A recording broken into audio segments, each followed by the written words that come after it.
Assalamualaikum warahmatullahi wabarakatuh.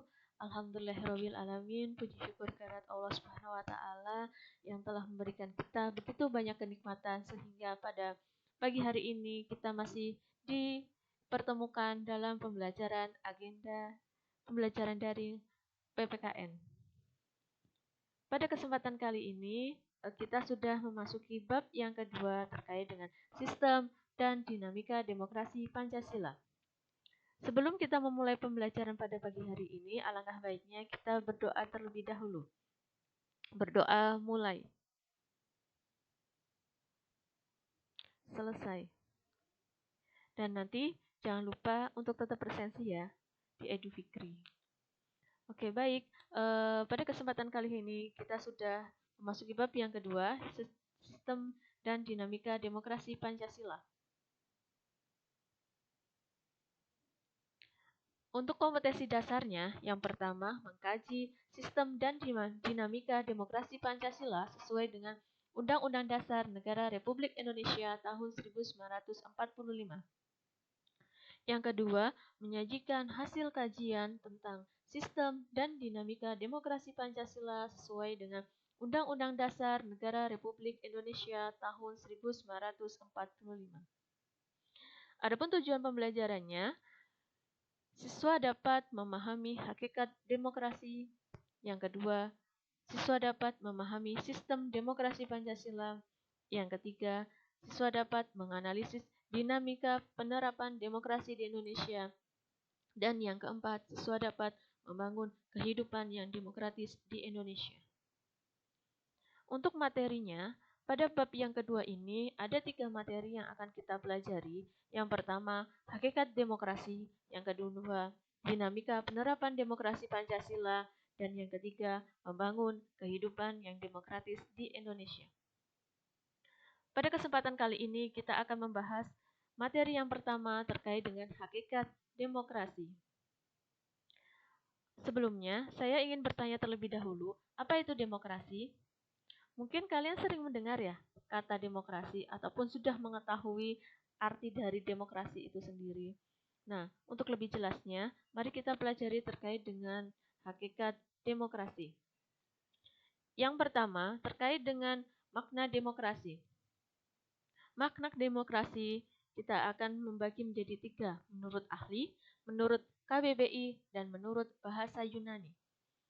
Menurut ahli, di sini ada Abraham Lincoln yang mengartikan bahwasanya demokrasi yaitu sistem pemerintahan yang diselenggarakan dari rakyat, oleh rakyat, dan untuk rakyat. Makna demokrasi menurut KBBI, demokrasi merupakan istilah politik yang berarti pemerintahan rakyat. Sedangkan makna demokrasi menurut bahasa Yunani ada 2 kata, demos dan kratos atau kretin. Demos artinya rakyat, kratos artinya pemerintahan. Jadi, demokrasi dapat diartikan sebagai pemerintahan rakyat. Coba kalian perhatikan gambar berikut. Gambar apa itu? Ya, itu merupakan gambar rapat pemilihan ketua OSIS. Apakah rapat pemilihan ketua OSIS merupakan proses penerapan demokrasi? Ya, rapat pemilihan ketua OSIS merupakan salah satu penerapan proses demokrasi. Gambar yang kedua, silakan perhatikan. Gambar apa itu?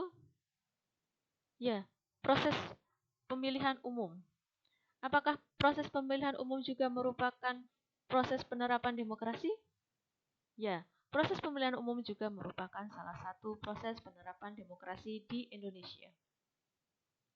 Maka, yang namanya demokrasi adalah pelembagaan dari kebebasan.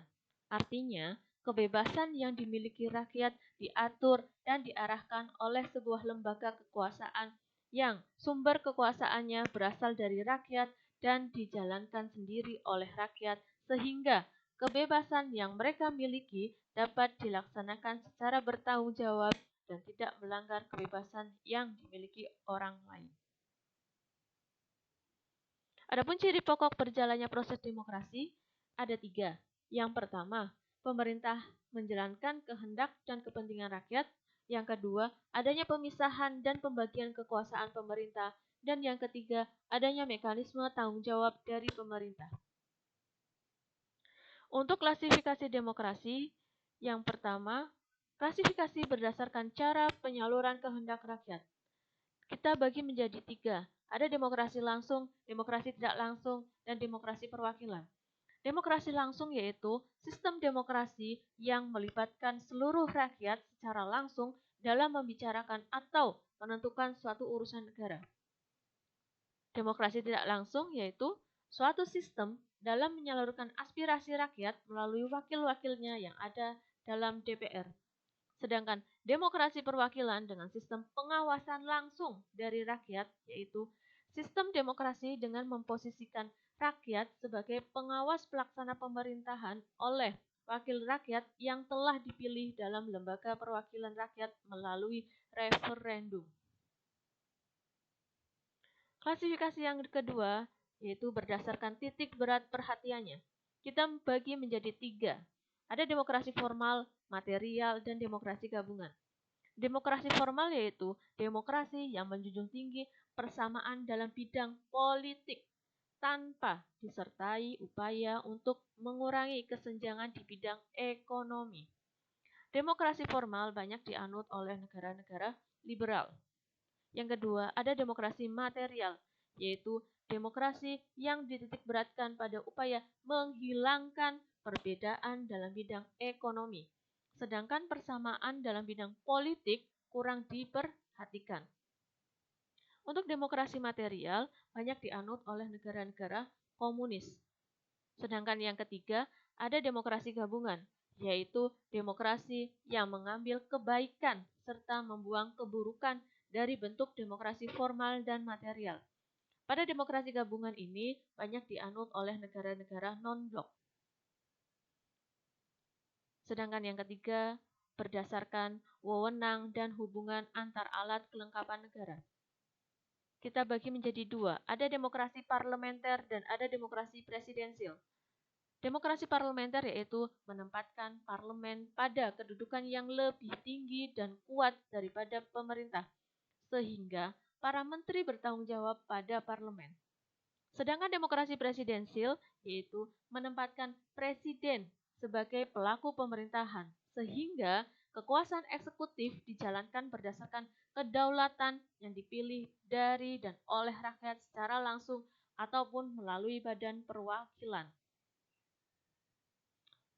Sedangkan prinsip-prinsip demokrasi menurut Henry B. Mayo, ada 5 prinsip. Yang pertama, menyelesaikan perselisihan secara damai dan melembaga. Yang kedua, menjamin terselenggaranya perubahan secara damai. Yang ketiga, menyelenggarakan pergantian pimpinan secara teratur. Yang keempat, membatasi pemakaian kekerasan. Dan yang kelima, mengakui adanya keanekaragaman. Jadi kesimpulannya, dalam pandangan Abraham Lincoln, demokrasi adalah suatu sistem pemerintahan dari rakyat, oleh rakyat, dan untuk rakyat. Artinya, rakyat dengan serta-merta mempunyai kebebasan untuk melakukan semua aktivitas kehidupan termasuk aktivitas politik, tanpa adanya tekanan dari pihak manapun, karena pada hakikatnya yang berkuasa adalah rakyat untuk kepentingan bersama. Ya, demikian materi pada kesempatan kali ini. Semoga bisa bermanfaat untuk kedepannya. Dari saya, Afan Minkum. Wassalamualaikum warahmatullahi wabarakatuh.